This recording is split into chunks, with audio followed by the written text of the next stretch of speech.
All right, so which one were we doing next?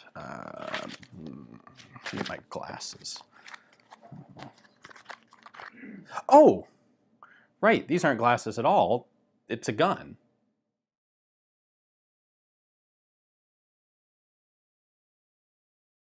Thanks for tuning in to another video on ForgottenWeapons.com. I'm Ian McCollum, and today we're taking a look at the Llama PRESSIN.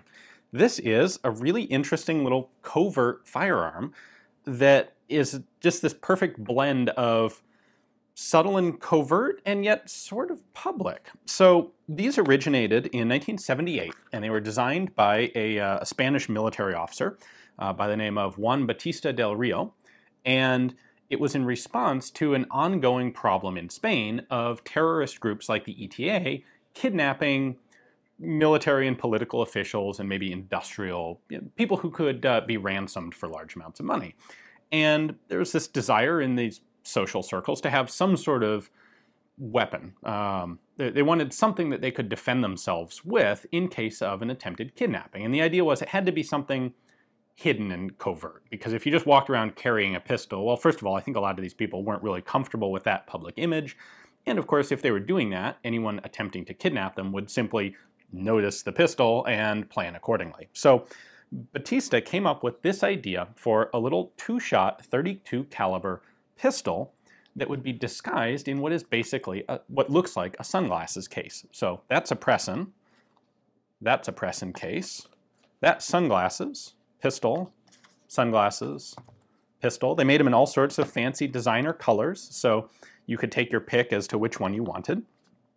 And then this gave you two shots of a 32 caliber cartridge to deter or end a kidnapping. Now, I'm not sure exactly how effective this would have been, but they're really interesting little guns. So let's take a closer look at this. So mechanically, what we have here are two shots, two barrels. There's a breech block back here with this locking block. So in order to load it, you pull this down, and then it's a little tricky to do. You've got, see, those are your two firing pins and springs. So I pull this block down, and then I pull that backwards, and now I can put two cartridges in it, and then press this breech block forward and push that locking block up. That has compressed both of the recoil springs, or both of the firing pin springs, so it's now cocked. This lever is your trigger. We have a safety button right there. So when I push the safety in, it simply hits on the edge of the frame there and prevents you from squeezing the trigger. Now, the way this was intended to be used was in this little faux sunglasses case. There are two little holes at the front, and you put the pistol facing that direction. So you put it in there like that. The safety lines up right under this snap stud. So we can go ahead and close that. And now it just looks like a pair of sunglasses. And if you need to use it, you can push the safety and then squeeze it. One shot, two shots.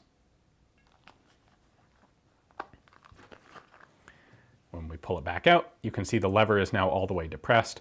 And in order to bring it back, we have to recock. There we go. So the lever has popped out. It is now ready. When you pull this out, it will extract, I'm sorry, it will not extract the two cartridges. You have to punch them out.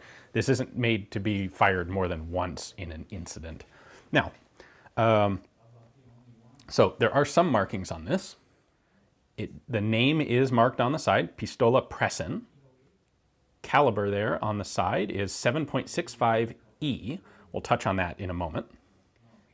And then it is serialized on the bottom. This is number 768, and it has actual Spanish official proof marks. So this is a professionally manufactured firearm.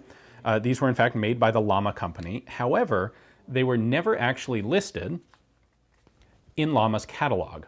And the reason for that is, while this was a publicly available gun, this was sold on the commercial market, it wasn't intended to be for just anybody. This was originally approved by the government for manufacture, specifically because they agreed that Llama could make a gun specifically for VIPs for executive protection, basically.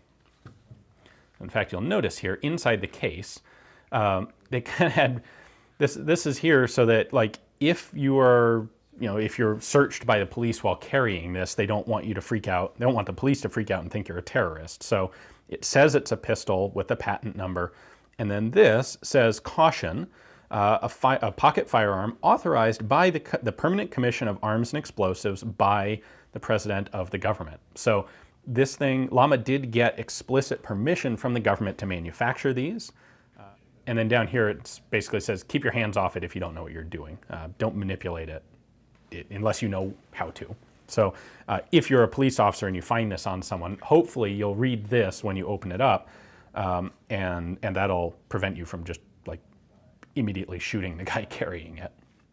Anyway, Llama made these from 1978 until 1995. They made a total of about 900 of them, but they were never listed in any print Llama catalog, and they're not actually marked Llama anywhere on the gun. So while these were approved for manufacture, they really kind of did give the heebie-jeebies to the Spanish State Security Service, who was really quite concerned about unauthorized sorts of people getting them. They certainly didn't want ETA terrorists running around with a bunch of these. And that actually went into part of the design decision. So that caliber 7.65E, these use a special cartridge. It is 32 ACP, but cut down from a 7.65 by 17 millimeter case down to a 15 millimeter case. So you have to have a short cartridge. That means you can't take regular 32 ACP and chamber it in the gun.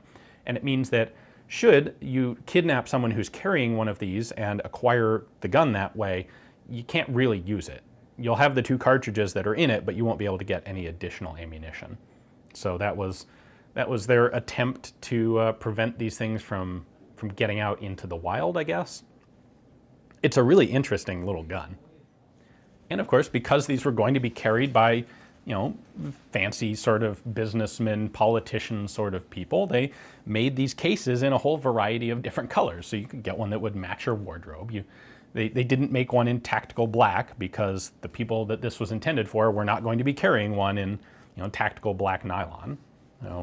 Just really cool to see this array of fake glasses cases. So the idea, of course, was to provide this sort of covert emergency weapon. And as part of the Llama wanted to keep this quiet, the government wanted to keep it quiet for a number of reasons, but among them, they didn't want these terrorist groups recognizing that their potential victims might be running around with little derringer concealed in a glasses case. So they were always kept very, very quiet, sold by, I suspect, word of mouth, and you know a guy who knows a guy, and you can get a Pressin if you might think you need one. That said, they ultimately did shut down manufacture of these for a couple reasons. For one thing, the guys who were buying them didn't generally actually carry them because these things are a little bit heavy. This weighs 280 grams, that's about 10 ounces. And if you drop this into the pocket of your sport coat, it does kind of weigh more than you'd normally put in that pocket, and it kind of makes the coat sag, and well, that doesn't look good, and it's uncomfortable and unpleasant. And then the people who were carrying these were people who, let's be honest, didn't really have a clue what they were doing with guns. Which end the bullets come out of is probably about the extent of their firearms training. And there was at least one incident of a negligent discharge of one of these things in public. And the combination of they're not actually really being used to do any good, and maybe they weren't a great idea in the first place, and now it looks like some idiot is going to accidentally shoot a constituent on the street. Well, let's just make these go away. And so Llama ended up deactivating a large number of them when the company went under in the 90s. Now the way the trigger works is you just press this lever in, and it does have two discrete sears in it. So there are two barrels, and if you press just a little ways, there we go, you get one click. That's the first round firing, and then a little farther and you get a second one. So if you have some trigger discipline there, you get two discrete shots. You'll notice if you have it outside of the case, there is this little thumb rest here, so you can kind of rudimentarily point the thing. If you don't have any good trigger discipline and you just grab the thing out of a panic, click, click, and you fire 2 shots simultaneously. Now, the problem that comes to my mind is if you're being kidnapped by literally a team, a group of ETA terrorists, and you only have 2 shots of underpowered 32 ACP, I wonder how useful this would really be. Because it seems to me like what you're doing is guaranteeing that, unless you miss, if you manage to hit a guy, you're going to wound him and it's going to be painful, and you're going to make the rest of his buddies really quite angry when they're already planning to kidnap you. And this might not actually help the situation. Now, certainly there may be some conceivable circumstances where something like this could actually get you out of trouble, but I don't know that they were ever very effectively used. A lot of them did end up on the Spanish market deactivated, and there was some trouble at one point of these being reactivated. This sort of thing always gave the security services nightmares because of its concealable sort of design, despite the fact that it had been government authorized in the first place. And perhaps the most interesting thing to me, the Llama company gave a very fancy Damascened pressin to King Juan Carlos I.